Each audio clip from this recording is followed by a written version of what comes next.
নমস্কার, সুরজিৎ মান্না ক্রিয়েশনস চ্যানেলের পক্ষ থেকে তোমাদের সবাইকে সুস্বাগতম। আশা করি তোমরা সকলে ভালো এবং সুস্থ আছো।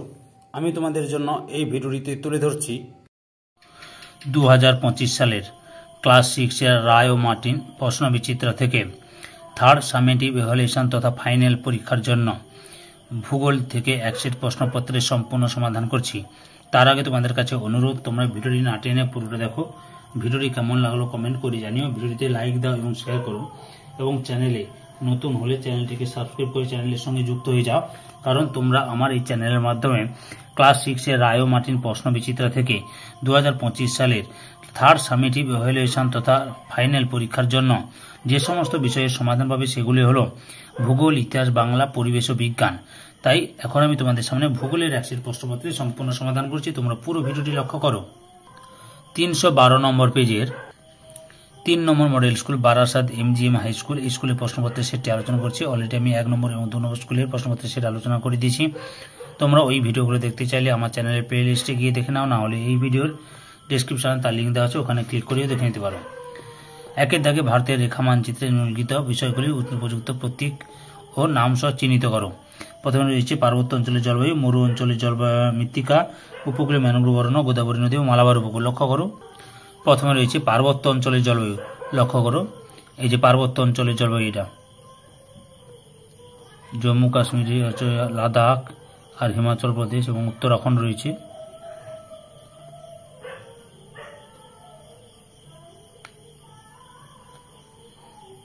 এক নম্বরে এরপর রয়েছে মরু অঞ্চলের মৃত্তিকা, এই যে মরু মৃত্তিকা, এটা মরু মৃত্তিকা।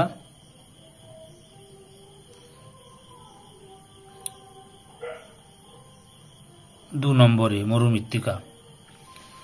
3 নম্বরে রয়েছে উপকূলীয় ম্যানগ্রোভ অরণ্য। আচ্ছা, সুন্দরবনের ম্যানগ্রোভ অরণ্য আমি এটা দেখেছি, এটা সুন্দরবনের ম্যানগ্রোভ অরণ্য, উপকূলীয় ম্যানগ্রোভ অরণ্য, বুঝতে পেরেছ? এটা হচ্ছে 3 নম্বরে। 4 নম্বরে রয়েছে গোদাবরী নদী। লক্ষ্য করো, গোদাবরী নদী এই যে উৎপত্তি, এখান থেকে উৎপত্তি হয়েছে, দিয়ে বঙ্গোপসাগরে গিয়ে মিলিত হয়েছে বা মিশেছে, তীর চিহ্ন দেবে। 5 নম্বরে রয়েছে মালাবার উপকূল। লক্ষ্য করো, মালাবার উপকূল, এটা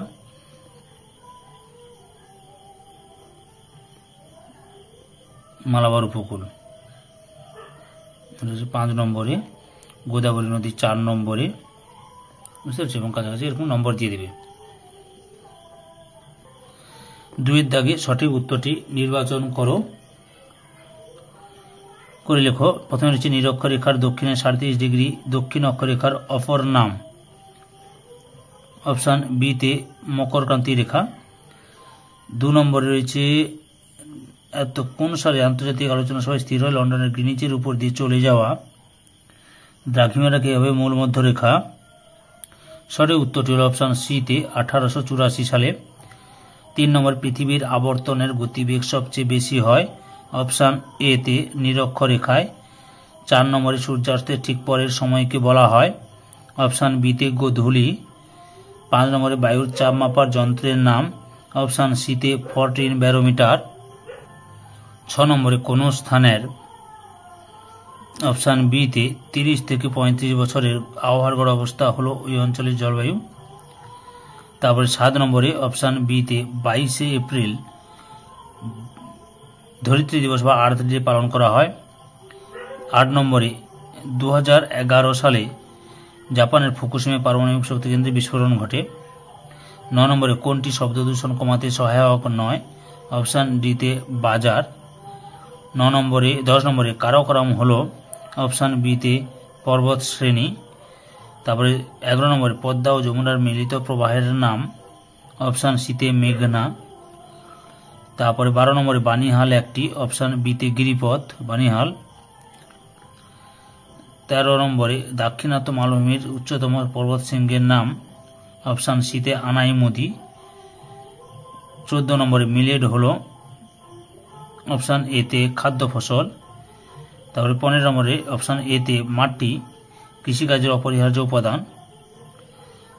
তারপরে 16 নম্বরে ভারতের কিন্নর আদিবাসী গোষ্ঠী বসবাস করে অপশান ডি তে হিমাচল প্রদেশ রাজ্যে। 17 নম্বরে মানচিত্রে বনভূমির জন্য অপশান সিতে সবুজ রং ব্যবহার করা হয়। তারপরে হচ্ছে 18 নম্বরে ভূপ্রকৃতির নদী দেখানো হয়, অপশান এতে প্রাকৃতিক মানচিত্রে। তারপরে 19 নম্বরে ল্যাটেরাইট মাটির ফসল হলো, অপশান এতে চীনাবাদাম। 3 দাগে শূন্যস্থান পূরণ করো। প্রথমে রয়েছে ভারতের ড্যাশ দ্রাঘিমার স্থানীয় সময় ভারতীয় প্রমাণ সময় 82 ডিগ্রি 30 মিনিট পূর্ব। 2 নম্বরে বৃষ্টিপাতের পরিমাণ মাপার যন্ত্রের নাম ড্যাশ রেন গজ। 3 নম্বরে মালাবার উপকূলের ড্যাশগুলিকে কয়াল বলে, উপর হ্রদগুলিকে কয়াল বলে। আর বাম ডান লক্ষ্য করো। 4 দিকে বাম দিকের শব্দগুলির সঙ্গে ডান দিকের শব্দ মিলিয়ে লেখো। প্রথমে হচ্ছে নীলগিরি, টোডা, কাঞ্জিরাঙ্গা জাতীয় উদ্যান, অ্যাটলাস মানচিত্র বই। 5 দিকে নিচের বিবৃতিগুলি শুদ্ধ না অশুদ্ধ লেখো। প্রথমে হচ্ছে আকাশে মেঘের পরিমাপই হলো মেঘাচ্ছন্নতা, এটা শুদ্ধ হবে। কি হবে? শুদ্ধ। বুঝতে পারছি? শুদ্ধ। 2 নম্বর ভারত একটি কৃষিপ্রধান দেশ, এটাও শুদ্ধ। 3 নম্বর সাইরেন শব্দের তীব্রতা 120 ডেসিবেল, এটা হচ্ছে অশুদ্ধ, 130 ডেসিবেল হবে। এবারে 6 দাগে লক্ষ্য করো। প্রথমে রয়েছে পৃথিবী সূর্যের চারিপাশে যে পথে ঘোরে তার নাম কি? উত্তরটি হল কক্ষপথ। একটি অপ্রচলিত শক্তির নাম লেখো। বায়ু শক্তি, সৌরশক্তি, জৈব গ্যাস শক্তি, অনেকগুলো হবে। জলভাটা শক্তি। 3 নম্বরে কোন হিমবাহ থেকে গঙ্গা নদীর উৎপত্তি লাভ করেছে? গঙ্গোত্রী হিমবাহ থেকে।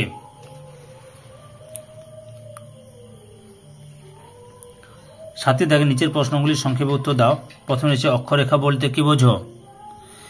2 নম্বরের, 3 নম্বর এবং 5 নম্বরের প্রশ্নের উত্তর আমি রায় মার্টিন প্রশ্ন বিচিত্র থেকে উত্তর রায় মার্টিনের সহায়িকা বই থেকে দেখাচ্ছি।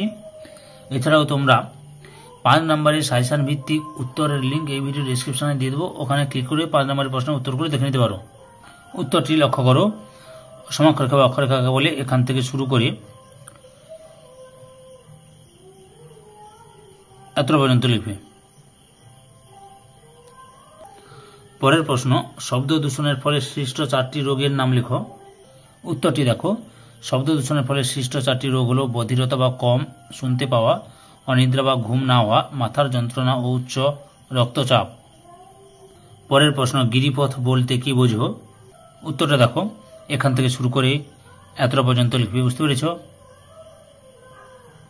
পরের প্রশ্ন, ভারতের দ্বিতীয় বৃহত্তম আদিবাসী গোষ্ঠীর নাম কি? ভিল।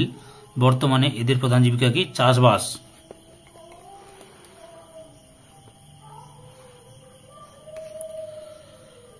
8 দাগে নিচের প্রশ্নগুলির সংক্ষিপ্ত ব্যাখ্যামূলক উত্তর লেখ।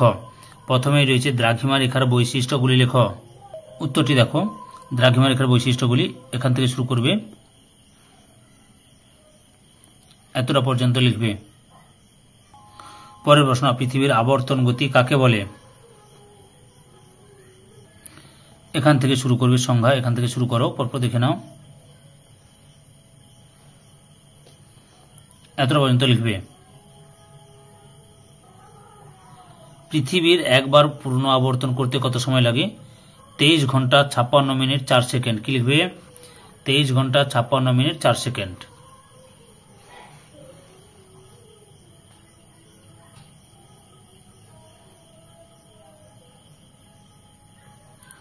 পরের প্রশ্ন লেখো, বায়ু দূষণের ফলে কিভাবে ওজোন স্তর ক্ষতিগ্রস্ত হচ্ছে? এই ওজোন স্তরের ক্ষতির প্রভাবগুলি লেখো।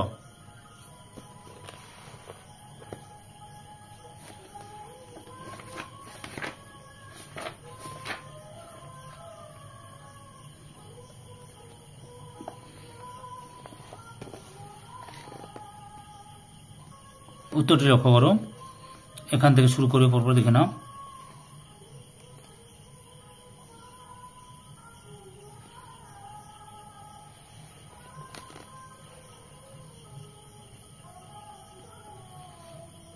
এতটা পর্যন্ত লিখবে, এতটা পর্যন্ত।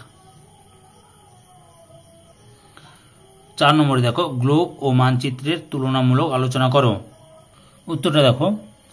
এখান থেকে 1 2 3 4টা দিয়েছে, পরে দেখাচ্ছি। মোট 5টি পার্থক্য দেখালাম। 9 দাগে নিচের প্রশ্নগুলির উত্তর দাও। প্রথমে রয়েছে, আমাদের চারিপাশে বায়ুমণ্ডল কি কি পদ্ধতিতে উত্তপ্ত হয়? উত্তরটি দেখো। এখান থেকে শুরু করবে, পরপর দেখে নাও। বিকিরণ পদ্ধতি, তার ছবিটা দেবে। পরিবহন পদ্ধতি,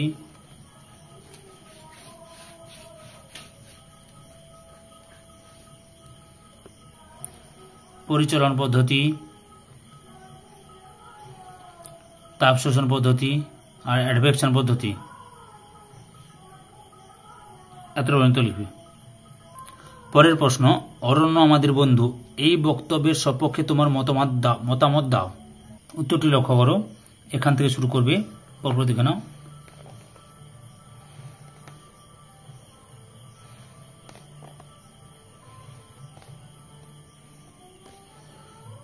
এতটা পর্যন্ত লিখবে। বুঝতে পেরেছ?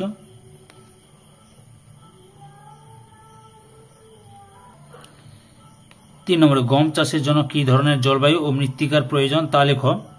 উত্তরটি লক্ষ্য করো। এই যে জলবায়ুর মধ্যে উষ্ণতা দেবে, লিখবে, বৃষ্টিপাত লিখবে, তুষারপাত লিখবে, অর্থাৎ এখান থেকে এত পর্যন্ত লিখবে।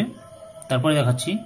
আর মাটিটা লিখবে, এই যে মাটি, চুনযুক্ত উর্বর দোআঁশ মাটিতে গম চাষ ভালো হয়। এই ভিডিওর লাস্ট প্রশ্ন, 4টি গম উৎপাদক রাজ্যের নাম লেখো। উত্তরপ্রদেশ, বিহার, পাঞ্জাব, হরিয়ানা। 313 নম্বর পেজে 4 নম্বর মডেল স্কুল বর্ধমান বৃদ্ধারথী ভবন গার্লস হাই স্কুল, এই স্কুলের প্রশ্নপত্রের সেটটি সম্পূর্ণ সমাধান করছি। অলরেডি আমি 1 থেকে 3 নম্বর স্কুল আলোচনা করে দিয়েছি। তোমরা ওই ভিডিওগুলো দেখতে চাইলে আমার চ্যানেল প্লে লিস্টে গিয়ে দেখে নাও, না হলে এই ভিডিও ডিসক্রিপশনে তার লিঙ্ক দেওয়া আছে, ওখানে ক্লিক করেও দেখে নিতে পারো। একের দাগে সঠিক উত্তরটি নির্বাচন করে বাক্যটি সম্পূর্ণ করো। প্রথমে রয়েছে দ্রাঘিমা রেখার সর্বোচ্চ মান হলো অপশান বিতে 180 ডিগ্রি। 2 নম্বরে পৃথিবীকে উত্তর দক্ষিণে দুটি সমান গোলার্ধে ভাগ করেছে, অপশান সিতে নিরক্ষরেখা। 3 নম্বরে পৃথিবীর আলোকিত ও অন্ধকার অংশের মাঝের সীমারেখাকে বলা হয়, অপশান সিতে ছায়াবৃত্ত। পরের প্রশ্ন, পৃথিবীর পরিধি প্রায়, অপশান এতে 40,000 কিলোমিটার। 5 নম্বরে বায়ুর আর্দ্রতা মাপক যন্ত্রের নাম, অপশান সিতে হাইগ্রোমিটার। 6 নম্বরে বায়ু দূষণের অন্যতম কারণ হল, অপশান বিতে শিল্প। 7 নম্বরে তুমি দীঘা বেড়াতে গেলে সেখানকার জলবায়ু হবে, অপশান সিতে সমভাবাপন্ন। 8 নম্বরে জাপানের ফুকুশিমায় পারমাণবিক শক্তি উৎপাদন কেন্দ্রে বিস্ফোরণ ঘটে, অপশান বিতে 2011 সালে। 9 নম্বরে 31 মার্চ 2007 সালে প্রথম আর্থ আওয়ার পালন করা হয় অস্ট্রেলিয়ার, অপশান সিতে সিডনি শহরে। 10 নম্বরে সাধারণ কথাবার্তায় শব্দের তীব্রতা হয়, অপশান এতে 65 ডেসিবেল। 11 নম্বরে শব্দের তীব্রতা পরিমাপ করার যন্ত্রের নাম হল, অপশান ডিতে ডেসিবেল মিটার। 12 নম্বরে ভারত প্রায়, অপশান সিতে 65% মানুষ কৃষিকাজের সঙ্গে যুক্ত। 13 নম্বরে ভারতের কৃষিকাজ অনেকাংশেই, অপশান এতে মৌসুমী বৃষ্টিপাত এর উপর নির্ভরশীল। 14 নম্বরে অপশান এতে পশ্চিমবঙ্গ রাজ্যে সাঁওতাল সম্প্রদায় দেখা যায়। 15 নম্বরে মহাবীর জয়ন্তী, অপশান বিতে জৈন সম্প্রদায়ের উৎসব। 16 নম্বরে জনসংখ্যা মানচিত্র, অপশান সিতে বিষয়ভিত্তিক মানচিত্রের উদাহরণ। তারপরে 17 নম্বরে পৃথিবীর প্রাচীনতম মানচিত্রটি আবিষ্কৃত হয়েছে, অপশান বিতে ব্যাবিলনে।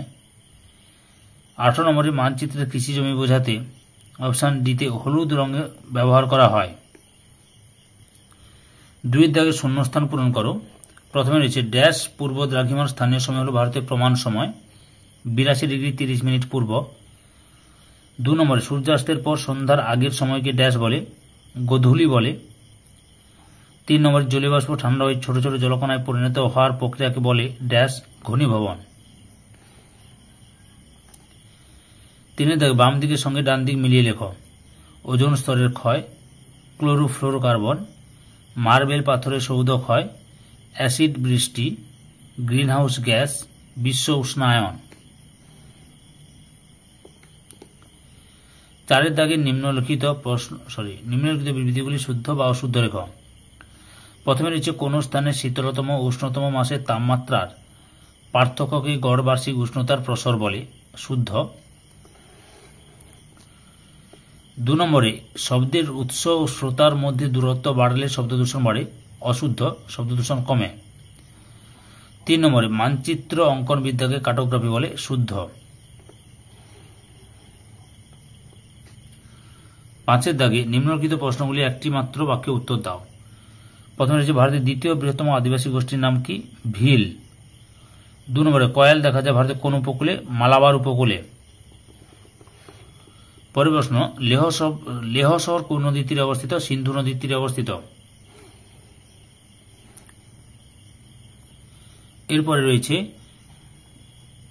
6 দাগে নিম্নলিখিত প্রশ্নগুলির সংক্ষিপ্ত উত্তর দাও। প্রথমে রয়েছে টোডা উপজাতি ভারতের কোন রাজ্যে বসবাস করে? তামিলনাড়ু রাজ্যে। এদের প্রধান জীবিকা কি? পশুপালন। 2 নম্বরে রয়েছে তোমাদের বাড়ির আশেপাশের শব্দ দূষণের 2টি উৎসের নাম লেখো। উৎসব অনুষ্ঠানে উচ্চস্বরে বাজানো মাইক বা লাউডস্পিকার, এটা একটা লিখবে। তারপরে উৎসব অনুষ্ঠানে তীব্র আওয়াজের বাজি পটকা ফাটানো, এটা লিখবে।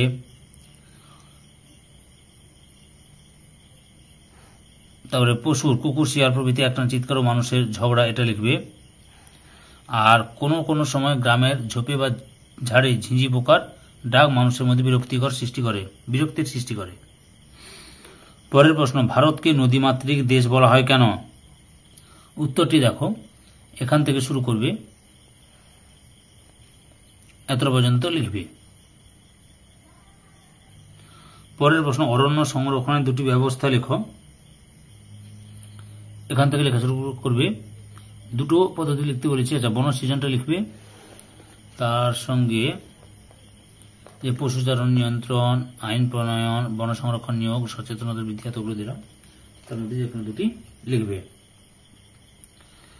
7 দাগে নিম্নলিখিত প্রশ্নগুলির সংক্ষিপ্ত ব্যাখ্যামূলক উত্তর দাও। প্রথমে রয়েছে অ্যালবেডো কি? এখান থেকে শুরু করবে, যদি পারো এই ছবিটা দেওয়ার চেষ্টা করবে, এতটা পর্যন্ত লিখবে। পরের প্রশ্ন, বায়ু দূষণ প্রতিকারের 3টি উপায় লেখো। উত্তরটি লক্ষ্য করো, এখান থেকে শুরু করবে। যে একটা মোট 3টে উপায় লিখতে বলেছে, তুমি দেখাচ্ছি, আমি সবগুলো দেখিয়ে দিচ্ছি, তোমরা লক্ষ্য করো, তোমরা যে কোনো 3টি লিখে দেবে।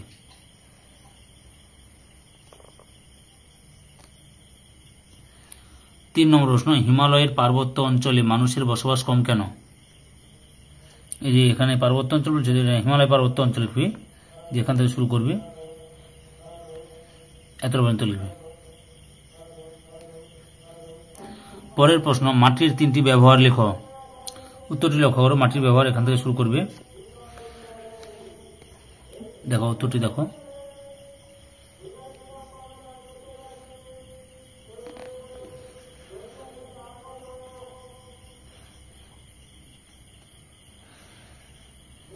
এত পর্যন্ত লিখবে।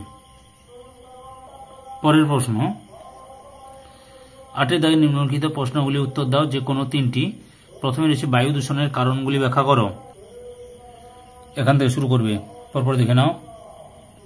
এগুলো প্রাকৃতিক কারণ, এবারে মনুষ্য সৃষ্ট কারণটা লক্ষ্য করো।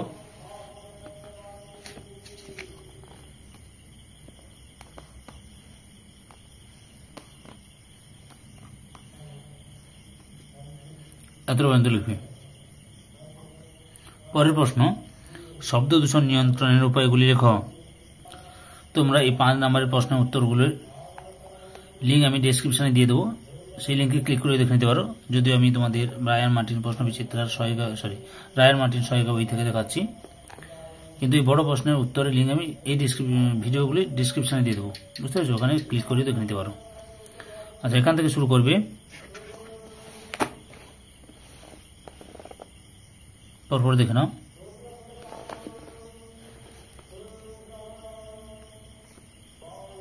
এত পর্যন্ত লিখবে। পরের প্রশ্ন, গম চাষের জন্য কি ধরনের জলবায়ু ও মৃত্তিকার প্রয়োজন? জলবায়ুর জন্য তোমরা এখান থেকে এত পর্যন্ত লিখবে। আর এই যে উপরে মাটি লেখা আছে, এই যে মাটি, এটা লিখবে, মাটি। পরের প্রশ্ন, ভারতের 2টি গম উৎপাদক রাজ্যের নাম লেখো। উত্তরপ্রদেশ, পাঞ্জাব। বিহারও লিখতে পারো। 4 দাগে সূর্যরশ্মির পতন কোণের ভিত্তিতে পৃথিবীকে কয়টি তাপমণ্ডলে ভাগ করা হয়েছে ও কি কি? পৃথিবী থেকে 3টি তাপমণ্ডলে ভাগ করা হয়েছে। কি কি? উষ্ণমণ্ডল, নাতিশীতোষ্ণ মণ্ডল এবং হিমমণ্ডল। যাই হোক, প্রতিটি ভাগের বিশ্লেষণ করো। উত্তরটি দেখাচ্ছি, তোমরা পুরো ভিডিওটি লক্ষ্য করো। এখান থেকে শুরু করবে, পরপর দেখে নাও উত্তরটি। উষ্ণমণ্ডল, এই ছবিটা আঁকবে বা ছবিটা এঁকে দেবে, নাহলে তোমাদের টেক্সট বইতেও রয়েছে।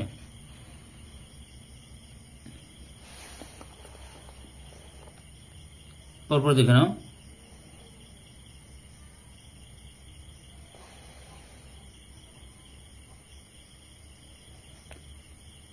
এত পর্যন্ত লিখবে। 9 দাগে প্রশ্নপত্রের সঙ্গে প্রদত্ত ভারতের রেখা মানচিত্রে নিম্নলিখিত বিষয়গুলি উপযুক্ত প্রতীক ও নাম সহ চিহ্নিত করে মানচিত্রটি উত্তরপত্রের সঙ্গে জুড়ে দেওয়া। আচ্ছা, কি কি করতে হবে আমাদের? চিহ্নিত করতে হবে ভারতের বৃহত্তম শহর মুম্বাই, ভারতের পশ্চিমে মরু অঞ্চল, ভারতের উচ্চতম পর্বতশৃঙ্গ, খাম্বাদ উপসাগর, চিল্কার হ্রদ। লক্ষ্য করো, আমি দেখাচ্ছি ম্যাপ পেন্টিং। কি বলছে? ভারতের বৃহত্তম শহর মুম্বাই। লক্ষ্য করে যে আরব সাগরের উপকূলে মুম্বাই, এটা মুম্বাই 1 নম্বরে মুম্বাই। তারপরে রয়েছে ভারতের পশ্চিমে মরু অঞ্চল, এই যে ভারতের পশ্চিমে মরু অঞ্চল, রাজস্থানের মরু অঞ্চল। 2 নম্বরে ভারতের উচ্চতম পর্বতশৃঙ্গ K2। চলো K2 দেখাই, এই যে ভারতের উচ্চতম পর্বতশৃঙ্গ K2। 3 নম্বরে বা গডউইন অস্টিন বলা হয় একে। তারপরে খাম্বাদ উপসাগর। লক্ষ্য করো, খাম্বাদ উপসাগর আরব সাগরের, এই যে খাম্বাদ, এটা খাম্বাদ উপসাগর, এটা 4 নম্বরে। 5 রয়েছে চিল্কার হ্রদ, এই যে চিল্কার হ্রদ,